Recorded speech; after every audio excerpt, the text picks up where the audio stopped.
Story time of how I burned down my entire house when I was 8 years old.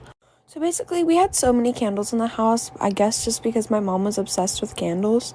I was also obsessed with fire. So every time I seen the candle, I would put my finger in the fire. And no, it didn't hurt me whatsoever. I guess it was just amusing to me. And everybody called me a pyro.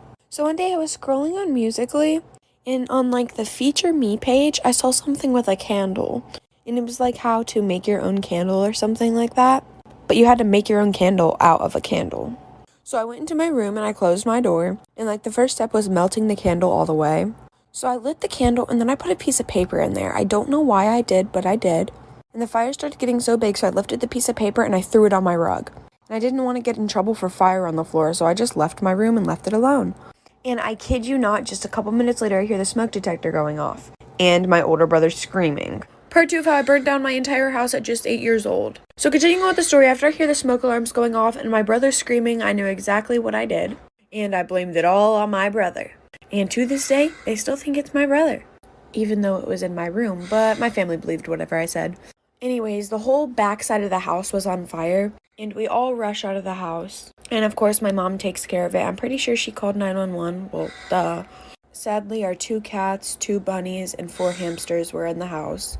And our bird, but our bird was getting ready to pass anyways. I'm not sure how, but the house caught on fire so quickly, and the entire thing just blew up into flames. There might have been something else that the fire triggered to make it more big, I guess. I don't really know how to word that. But we ended up raising enough money to move to a different house because we lost every single one of our belongings.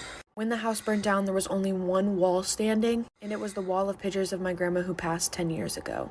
This is one of the biggest lies I ever told to get myself out of trouble.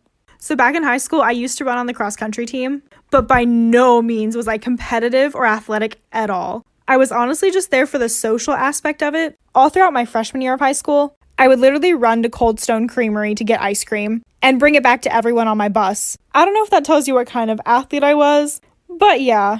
Somehow I still didn't get caught for doing this stuff, and by later in high school, my friends and I decided to pretty much never go. I mean, we would show up to practice, but we would wait until everyone was ahead of us and then turn the opposite direction and sprint to Starbucks. We literally did this almost every single day. And then we would call cute boys from other schools to come meet us over there. We would literally get coffee with them, go shopping, and then once we saw the team getting close again, we would just run back to school and pretend like we did the workout. Until one day, I was called down to the principals. They said it had to do with my cross-country attendance. But I'd also like to say that I've never gotten caught for anything before. At least, not school-wise. But I guess somewhere in this, the coaches started to take attendance mid-run. Sneaky. So I obviously had some absences. However, it was just me and one other girl that was called down to the office. So when I went in to talk to her, the only thing that could come to my mind to explain the absences was that I had an injury and I wasn't included in the workouts, so I just left and the coaches must have forgotten. And she bought it. However, RIP my friend. They actually had camera footage of her leaving, so it wasn't like there was anything I could do to get her out of it. She got 3 days of detention, I believe, and I just went back the next day like nothing was wrong. But I ended up getting into a lot more trouble that I didn't actually get caught for, and that'll be next. Story time about how I found out that my mom was sleeping with my history teacher to get me better grades. So it was my junior year of high school, and everybody knows that your junior year is the most important year of high school. If you didn't, well, now you know. My brother was in his senior year of high school, and when he was a junior, he had the same teacher, so he knew how hard the class was.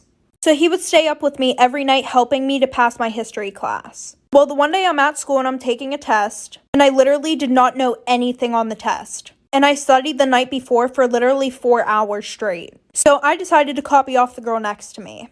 Well, a few days later, we get our test back, and I'm looking at mine, and I got a 97%. And then I look over to the girl next to me, she got a 33%. And then I started going through the tests, and none of the essay questions looked like my handwriting. But I didn't say anything because I wanted that A. Well, the one night, I'm sitting down with my family having dinner, and I told them that I copied off the girl next to me, and how I got a 97% and she got a 33%, and my brother flipped. Part 2 of my mom sleeping with my history teacher to get me better grades. So like I said, I told my parents that I got a 97, she got a 33. And I was telling them how the handwriting didn't even look like mine and everything. And then my brother starts flipping out. In front of my dad, too. He goes, "Mom, fucking serious? You couldn't let her try and do this on her own?" And I was super confused. I thought that maybe he was talking about my mom paid off the teacher. But then he said, "Yeah, Dad, if you didn't know, Mom's been our history teacher to get us better grades. And then he goes, Mom, you're such a and my mom's sitting there not even fazed. She just took a drink of her wine and said, get upstairs now. Before my brother leaves the table, he goes, maybe you can Dad's boss too, maybe he'll get a raise. And then I realized what was happening. And it's around 6:30 p.m. So after that, a lot of stuff happened. My dad obviously wanted to get a divorce at that point. So my dad took my brother and I to our grandparents, and we stayed with them for like 2 weeks. But then everybody at school found out, and we got made fun of a lot. And then after that, we moved schools.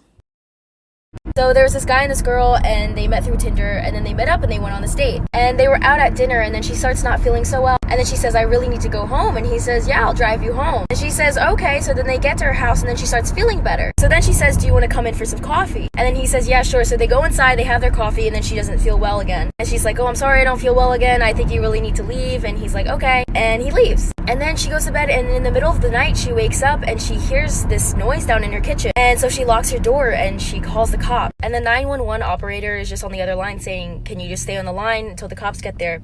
And then the cops get there, and they're like, the door is locked. Like, we don't think anyone's inside. And she's like, I promise you, someone's inside my house. I can hear them. She says, you have my permission to break down the door. So she's still up in her room, and then she hears the cops break down the door. And then she hears some wrestling and some fighting. Part 2 of the Tinder story. So then after the cops break down the door, they go upstairs and they knock on her door, and they're like, it's okay, we've got the guy, everything's fine. And they say to her, we don't really want you to stay here tonight. We don't think that you should see what he's done. And when I say he, it's the guy that she went on a date with. And she's like, no, I need to see what he's done. So she goes downstairs and she sees her kitchen wrapped all in plastic.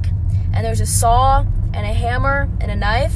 And earlier when he came into her house for coffee, he set his keys down right next to her keys. And so when he left, he picked up both sets of keys. And that is how he got back into her house. And they tested her, like her blood and everything, and she wasn't supposed to wake up because of how many drugs were in her system, because on the date he drugged her. And then I guess he was just planning on chopping up her body in her own kitchen. I don't know. Stay safe.